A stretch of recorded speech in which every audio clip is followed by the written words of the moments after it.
नवाज शरीफ ने अपने आधे दर्जन से ज़्यादा जो रिश्तेदार हैं उनको नवाजा हुआ होता था, तो क्या कहते हैं, अन्ना वंडे रेड़ियाँ मुड़ मुड़ अपने आनू। ये मियाँ नवाज शरीफ ने बड़ी प्यारी मिसाल याद दिलाई। और अगर आप गूगल पे जाके खोलेंगे ना अन्ना वंडे रेड़ियाँ मुड़ मुड़ अपने आनू, तो आपको नवाज शरीफ का ये वाला ट्वीट खुल के मिल जाएगा। कितनी मज़ेदार बात है।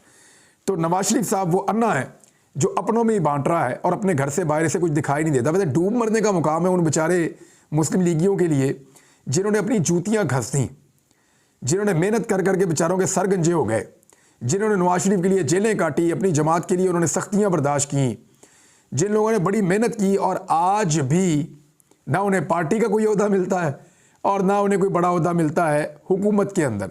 वो बेचारे छोटी मोटी वजारतें ही निबेड़ते रहते हैं। और जो बंदा ज़रा सी हैंकी बैंकी करता है उसके साथ शेख रोहेल असगर वाला या साद रफीक वाला सलूक कर दिया जाता है। अब आप गौर कीजिए कि मरियम नवाज होगी वज़ीर आला पंजाब, यानी इतने बड़े सूबे के साथ इतना बड़ा मजाक कि एक ऐसी खातून जिसने कभी कोई चीज़ नहीं चलाई, एक ऐसी खातून जिसने अपने बाप की सियासत को डबो कर रख दिया। आज हालत ये है कि PMLN अगर आप जेन्युइन सीटें उनकी देखें तो वो 25 सीटों से ऊपर जीते नहीं हैं। 40 सीटें उनको छीन कर दी गई हैं एक दूसरी पॉलिटिकल पार्टी की। पाकिस्तान तहरीक इंसाफ की 40 से ज़्यादा सीटें PMLN को छीन कर दी गई हैं। ये हालत किसने की? ये हालत मरियम नवाज़ ने की। और मरियम नवाज़ का वो स्टेटमेंट तो आपको याद ही है। स्टेटमेंट आपको पहले सुना देता हूँ, ज़रा थोड़ा सा आप सुने ज़रा। ये क्योंकि बड़ी एलिजिबल है, वो कहती हैं उनको सारे तरीके आते हैं। ये स्टेटमेंट ज़रा आप सुने। मैंने ये रास्ता नहीं अपनाना था बिल्कुल भी। वो रास्ता मुझे आता है, वो रास्ता बहुत सारे लोग आज भी लेते हैं और वो रास्ता बहुत आसान है। उसमें सिर्फ आपको हाथ जोड़ने पड़ते हैं, उसमें सिर्फ आपको अपनी सेल्फ रिस्पेक्ट कुर्बान करनी पड़ती है, उसमें सिर्फ आपको जूते साफ़ करने पड़ते हैं और वो आसान रास्ता है। वो मुझे भी आता है, बहुत अच्छे तरीके से आता है। लेकिन मुझे आप ये ना समझें कि मुझे अंदाज़ा नहीं था कि इस रास्ते में इतनी। तो जनाब आपने सुना कि मरियम नवाज़ साहबा ने बताया वो तरीका मुझे भी आता है और वाकई इनको सबसे अच्छा आता है वो वाला तरीका। और उस तरीके को इस्तेमाल करते हुए ये ख़ानदान फिर इक़्तिदार में आ गया है। ये ज़रा तस्वीर देखिए, पहले आपको ये तस्वीर दिखाते हैं।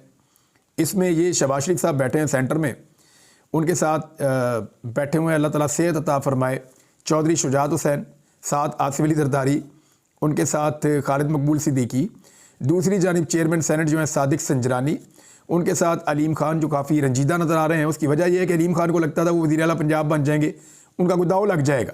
वैसे अलीम खान निजी महफिलों में कहते फिरते थे कि मेरे साथ बड़ा वादा है और 40 सीटें हमारी जमात को मिलेंगी। 40 सीटें तो दरकुनार, उनकी अपनी सीट जो उनको मिली है वो भी मुश्किल में है। पीछे ओन चौधरी खड़ा है, उनको सलमान अकरम राजा साहब ने जफ्फा डाला हुआ है और मुझे लगता है वो अपनी सीट छीन लेंगे, जितनी बड़ी धांधली उसके लिए की गई है। जहांगीर तरीन जो है वो इनकी पार्टी के सरबराह, वो एक दिन पहले सियासत से अलग हो गए हैं रेजिग्नेशन देने के बाद। ये तो इनकी पार्टी की हालत है, यानी सारा कुछ कर भी लिया, सारी मेहनत भी कर ली और फ़ायदा भी कोई नहीं हुआ, यानी खाया पिया कुछ नहीं, गिलास तोड़ा बारह आना। ये इनकी सूरत हाल हुई। मिसालें आज मुझे बहुत याद आ रही क्योंकि मियाँ साहब की मिसाल से मैंने इसको शुरू किया था वीलॉग को। तो अब जनाब पीपल्स पार्टी ने जो पैंतरा खेला है PMLN के साथ, वो मैं आपको बता देता हूँ।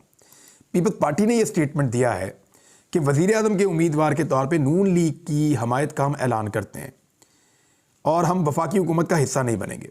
अब जो खबरें आ रही हैं उसके मुताबिक अब तक उनकी कन्फर्मेशन नहीं है, लेकिन आसिफ अली जरदारी के लिए पाकिस्तान पीपल्स पार्टी सदर पाकिस्तान का ओहदा लेना चाहती है, जबकि सादिक संजरानी की जगह पे वो चाहते हैं कि चेयरमैन सेनेट भी उनका अपना हो। और इसके अलावा वो चाहते हैं कि स्पीकर कौमी असम्बली भी पाकिस्तान पीपल्स पार्टी का हो। अब ये चीज़ें अगर वो ले लेते हैं और वजारतें नहीं लेते तो भी समझें वो हुकूमत में है। उसकी वजह क्या है? जब चाहेंगे तहरीक अदम एतमाद शहबाज शरीफ फारग, जब चाहेंगे कोई भी बिल कोई भी चीज़ उसको रोक सकते हैं, स्पीकर उनका अपना है, सदर पाकिस्तान उनका अपना है, नोटिफिकेशन जारी कर सकते हैं, चीज़ों को रोक सकते हैं और सदर के ओहदे का इस्तेमाल कर सकते हैं, सदर उनका अपना है। और इसके अलावा अगर वो चेयरमैन सेनेट भी अपना बना लेते हैं तो सेनेट के ज़रिए से वो बहुत अहम बिलों को कंट्रोल कर सकते हैं। तो पीपल्स पार्टी अपना कंट्रोल हासिल करने के बाद शहबाज शरीफ को अपने लिए एक कठपुतली बना देगी और शहबाज शरीफ उनकी उंगलियों पर नाचने पर, वैसे शहबाज शरीफ को आदत भी है, मुश्किल भी कोई नहीं होगी, वो शुरू से किसी ना किसी उंगल के ऊपर नाच ही रहे होते हैं। तो शहबाज शरीफ साहब जरदारी साहब की उंगल पर नाचना शुरू हो जाएंगे, ऐसा दिखाई देता है। बहरहाल पीपल्स पार्टी ने कहा जी कि हम बैठेंगे ज़रूर और वोट ज़रूर देंगे PMLN को वज़ीर आज़म बनाने के लिए, लेकिन हम उनकी हुकूमत का हिस्सा नहीं बनेंगे। यानी वो अपनी हुकूमत का इनका हिस्सा नहीं बनना चाह रहे, लेकिन बड़े ओहदे भी ले रहे हैं। और उसके अलावा सिंध के अंदर अपनी हुकूमत वो बना रहे हैं, बलूचिस्तान में अपनी हुकूमत वो बना रहे हैं।